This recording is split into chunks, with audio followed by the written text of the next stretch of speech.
Olá pessoal, eu sou o Jeto Menezes,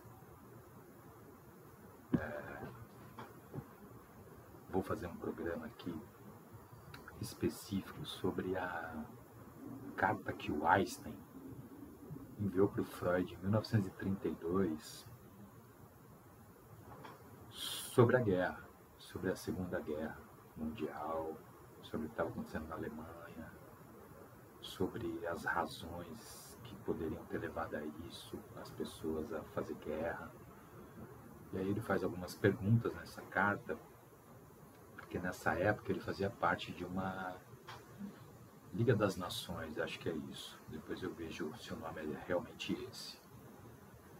E essa Liga das Nações, né, acho que eles, numa conversa entre eles, decidiram perguntar para alguns pensadores, para algumas pessoas no nível e grau do Einstein, de Hannah Arendt, de Freud e tantos outros, o que eles pensavam sobre isso, qual era a leitura que eles faziam da guerra e por que tinha guerra.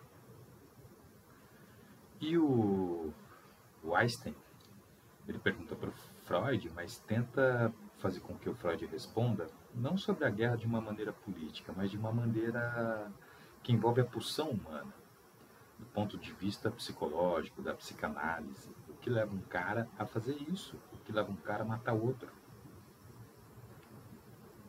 E aí ele pergunta o seguinte, né? Abre aspas.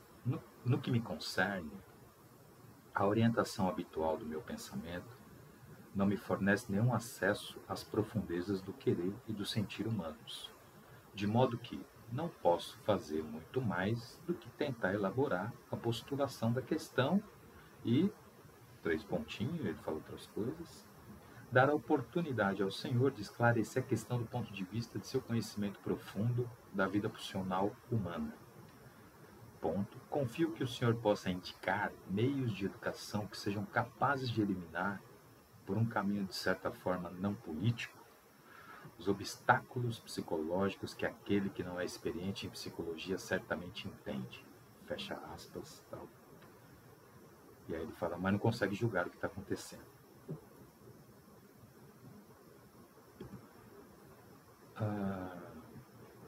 E o Einstein, né, ele era um cara, tem um seriado na Netflix, não é seriado, acho que é um filme mesmo, um documentário rápido de acho que 1 hora, sei lá, é um capítulo só sobre o Einstein. Assista para ver. E ele era um ser humano que eles consideravam livre, não tinha essa visão nacionalista como esses caras da guerra tinham, né? E tantos outros que a gente está vendo no mundo atual. Então é legal olhar, escutar isso que a gente está falando aqui e trazer para a realidade atual do Brasil, do presidente que nós tivemos na eleição passada, do presidente eleito na Argentina, do avanço da extrema-direita em vários países. E aí ele vai falando, né? Ele descreve sobre os anos de insucesso que eles empreenderam nos últimos, em mais de 10 anos, né? E que não trouxe nenhum tipo de resultado palpável. Ele até fala, forças psicológicas poderosas paralisaram esses esforços. Algumas delas estavam claras, a necessidade de poder da classe dominante, que sufoca os direitos da população. E aí ele pensa que essa loucura de poder, né, que vai nutrir essas pessoas com vista ao domínio material, econômico. Ele fala também das pessoas que produzem e vendem armas e ganham com isso, também visando poder. E aí ele escreve o seguinte, que imediatamente surge a questão, palavras do Einstein, como é possível que a minoria que acabamos de mencionar possa colocar a serviço de seus apetites a massa do povo, que em uma guerra só tem a sofrer e perder. E aí ele continua falando da massa do povo, e não exclui os soldados de todos os níveis, de todos os graus, de todas as patentes, que eles fizeram da guerra uma profissão, com a ideia de que estão servindo a pátria, defendendo os bens do país, a soberania, que está defendendo o seu país de um ataque de outros e tal. Ele também fala, o Einstein, né, fala que essas pessoas, que no fundo eram a minoria, mas que tinham poder, só um minutinho, eles tinham em suas mãos as escolas, a imprensa e algumas igrejas, que dessa maneira eles conseguiam dirigir de alguma maneira o sentimento dessa massa e fazer com que ela se sentisse apática. É uma prática da extrema-direita. Usar meios de comunicação, igrejas, algumas, né, para disseminar falsas ideias, falsas notícias, mentiras sobre pessoas. E o pior de tudo isso é que tem gente que vai e abraça isso com a maior facilidade. Pessoas que se colocam como inteligente, como empresário, como empreendedor, como gente do bem, que doa cesta básica, que faz yoga, que é budista. Eu conheço pessoas assim. Que se intitulam dessa maneira que eu falei e que apoia um fascista, um genocida. Aí o Einstein insiste, né? Como é possível que a massa se deixe inflamar através dos meios mencionados, até o frenesi e sacrifício de si? E aí ele mesmo responde, né? Parece que no ser humano habita uma necessidade de odiar, de aniquilar. Ele chama de psicose de massa. E aí ele volta a falar que só o grande conhecedor das pulsões humanas pode esclarecer, que é o Freud. E aí uma pergunta que ele fala, a última pergunta, existe uma possibilidade de conduzir o desenvolvimento psíquico dos seres humanos de modo que se tornem capazes de resistir às psicoses de ódio e à aniquilação? Ele falou, não estou pensando aqui só nas pessoas que são menos instruídas, mas principalmente nesses que se acham inteligentes, que são mais facilmente sucumbidos. E aí ele conclui a carta dele para o Freud, dizendo que não se trata somente da guerra, mas a questão é também a agressividade, que se desdobra por várias outras manifestações, como guerra civil, as questões sociais, perseguição de minorias. Ele foca na guerra por essa questão do conflito bélico e qual a possibilidade de evitar, né? E aí ele faz um elogio ao Freud e fala, cara, tudo que você já escreveu dá para responder todas essas perguntas, mas mesmo assim eu gostaria de ouvir de você. O que você tem a nos dizer? Como que você pode se manifestar sobre a paz no mundo? E aí o Freud responde, caro senhor Einstein, ele diz que aceitou rapidamente a troca de ideias com Einstein. E aí ele diz que, poxa, eu esperava que essa troca de ideias fosse entre um físico e um psicólogo. E ele se diz surpreendido, Freud. Como defender as pessoas da fatalidade da guerra? Como é que ele iria responder isso, né? Ele se assustou, segundo ele, né? Porque ele se considerava incompetente para discutir o tema. Que não era assunto dele, era assunto de quem governa, dos estadistas, dos políticos. estava envolvido nisso.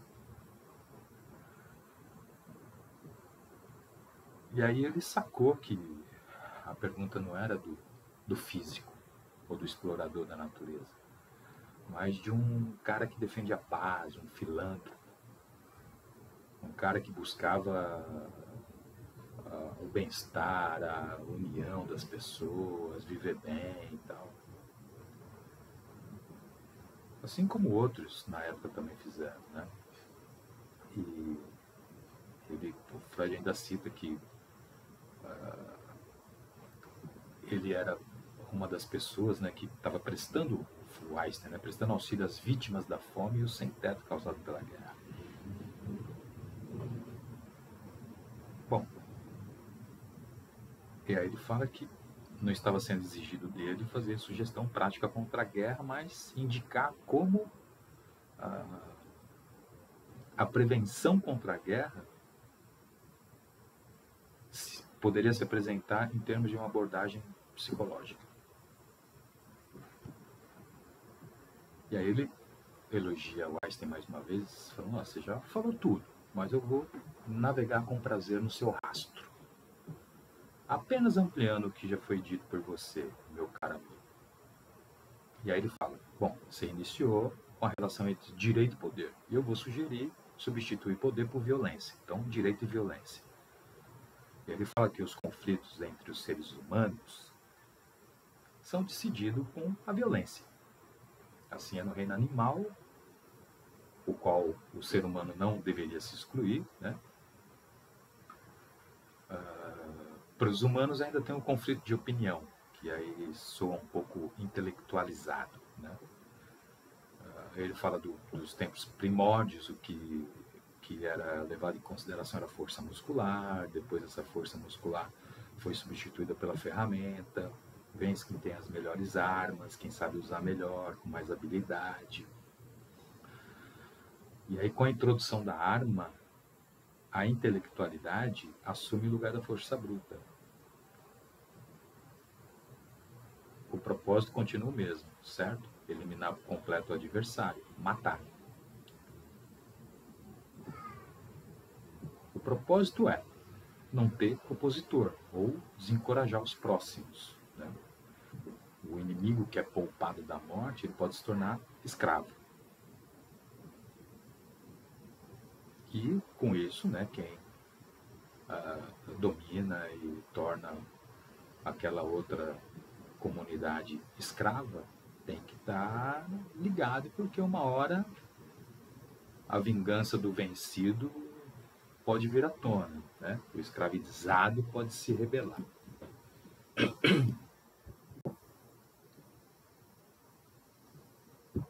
Então, o quadro era esse, o quadro do Estado. Domínio do maior poder, da violência bruta, apoiada na intelectualidade. E aí ele vai dizer que houve modificação nesse regime durante o desenvolvimento das nações. E aí, em algum momento da história, a violência dá lugar ao direito. Como isso aconteceu? Com a ideia da união faz a força.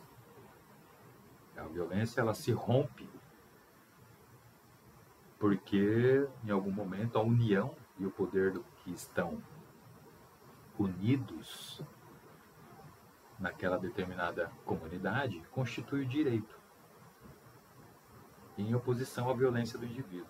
O direito é o poder de uma comunidade. Não deixa de ser violência. Pode até se voltar contra ela mesma, contra qualquer indivíduo que se oponha à comunidade.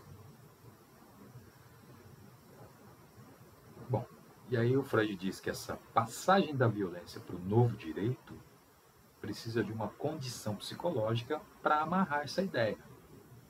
Ele diz que é preciso que essa comunidade, a união de muitos, se torne a ideia da união faz a força. É preciso que a comunidade se mantenha permanente, organizada, com regra, regulamento contra as revoltas, passa a instituir órgãos de controle e vigilância da ordem, das leis e até da violência. E aí esse tipo de comunidade com interesse comum entre elas, entre si, vai gerar ligações afetivas entre os membros. Tudo palavra do Dr. Freud, cara. Sentimento comunitário, onde a união faz a força. E aí o Freud vai dizer o seguinte, que o essencial foi colocado, né? Abre aspas, a superação da violência através da transferência do poder a uma unidade maior, que é mantida coesa pelas ligações afetivas entre os seus membros. Bom, Freud também fala de outras guerras maiores e menores, o resultado que a guerra traz para a organização da sociedade, e mesmo assim elas continuam e tal. Ele elogia o esforço para a criação de uma instância de poder que possa e tenha poder para advogar nesses casos de grande guerra, ou contra os crimes contra a humanidade, que seria a Liga das Nações, que o Einstein estava representando naquele momento. E o Freud entra na psicanálise para responder às questões do Einstein. Ele vai falar do que? Das pulsões, que foi o que o Einstein perguntou para ele. Ele fala, as pulsões, a gente tem a de vida, que é Eros, o objetivo é conservar, unir, e a psicanálise chama de erótica, bem no sentido de Eros, ou ainda de sexuais, que é diferente desse conceito popular de sexualidade. Tem um programa que fala um pouco sobre isso, dá uma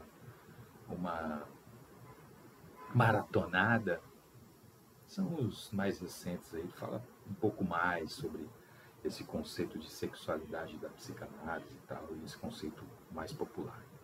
E aí, né, as pulsões, né, o Freud vai falando, para responder ao Einstein, pulsão de vida, Eros, pulsão de morte, destruição, matar, pulsão de agressão, pulsão de destruição. Ele fala do amor versus odiar, e que aí ele entra no campo de estudo do Einstein, que é atração e repulsão. Onde essas forças, né, antagônicas, elas fazem surgir a manifestação, as manifestações da vida.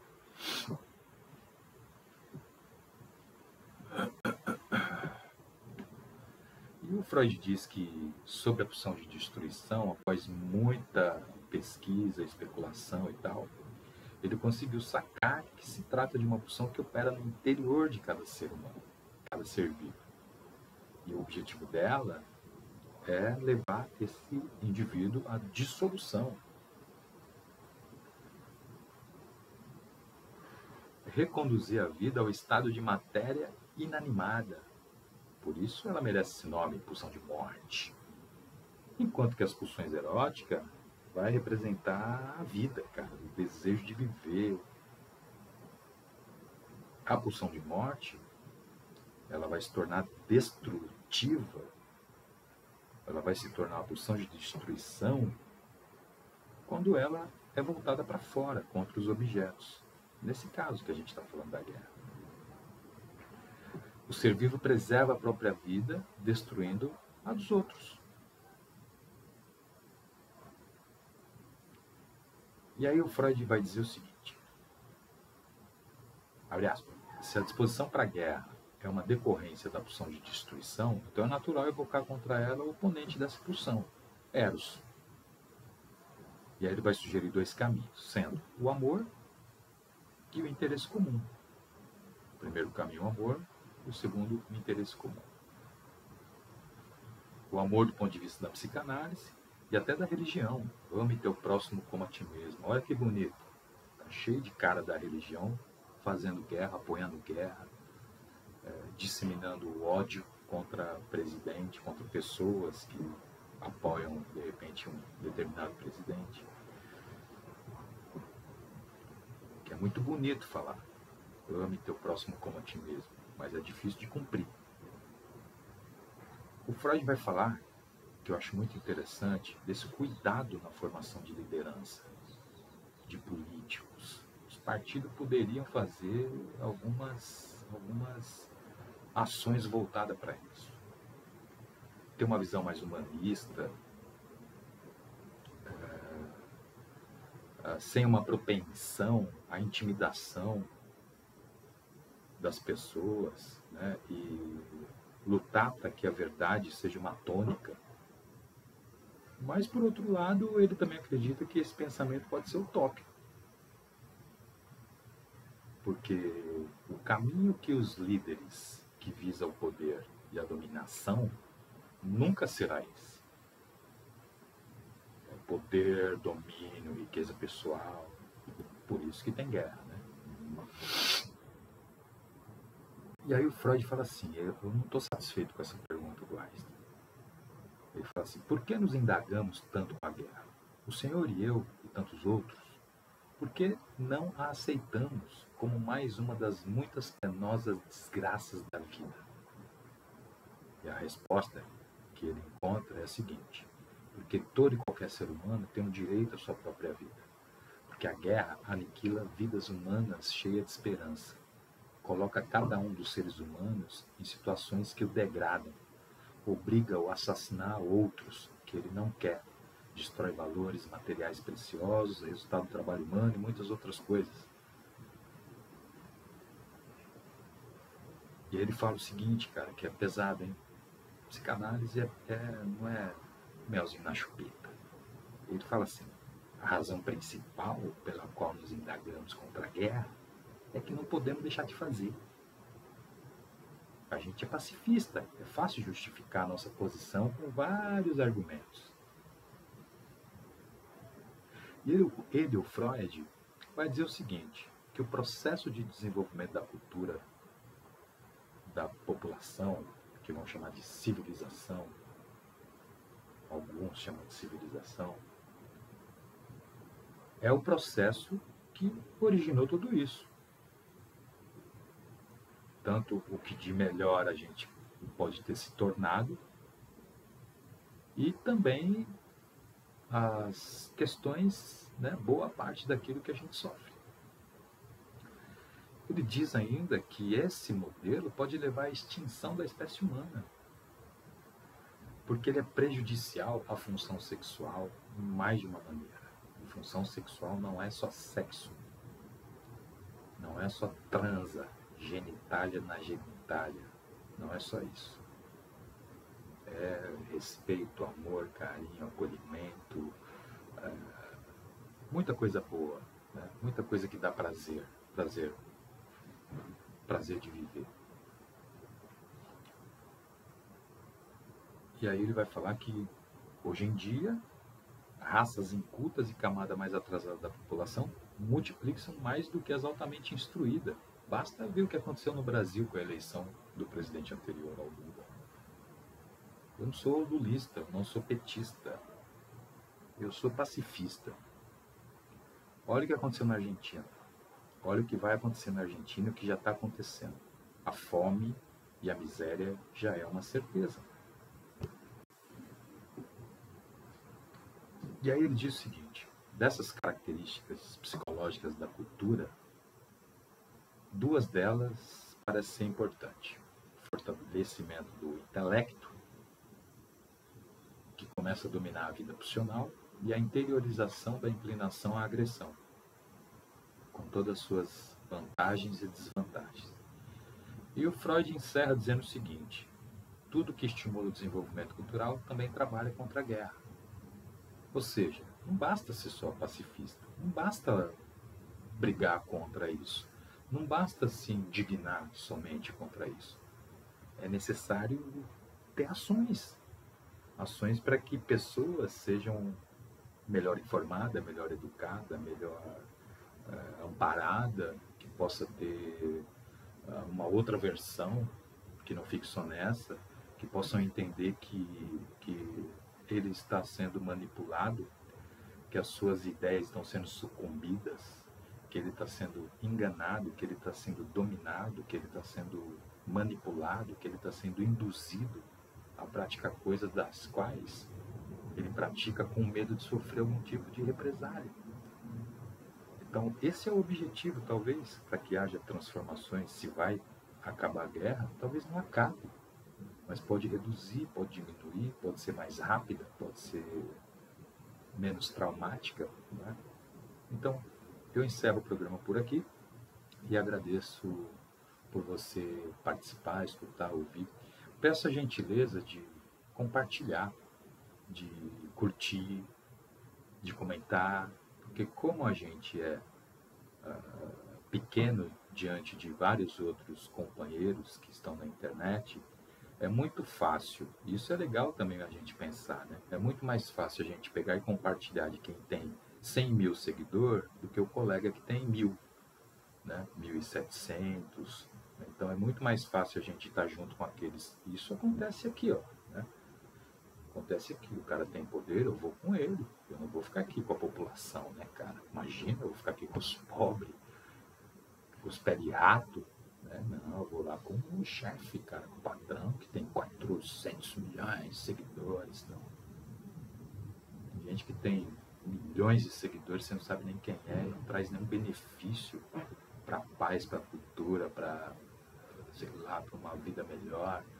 Fica fazendo dancinha e a pessoa prefere às vezes curtir isso e compartilhar esse tipo de coisa do que um tema que seja bom e útil e agradável, né? Não estou dizendo para você parar de fazer, cada um faça da vida o que acha melhor.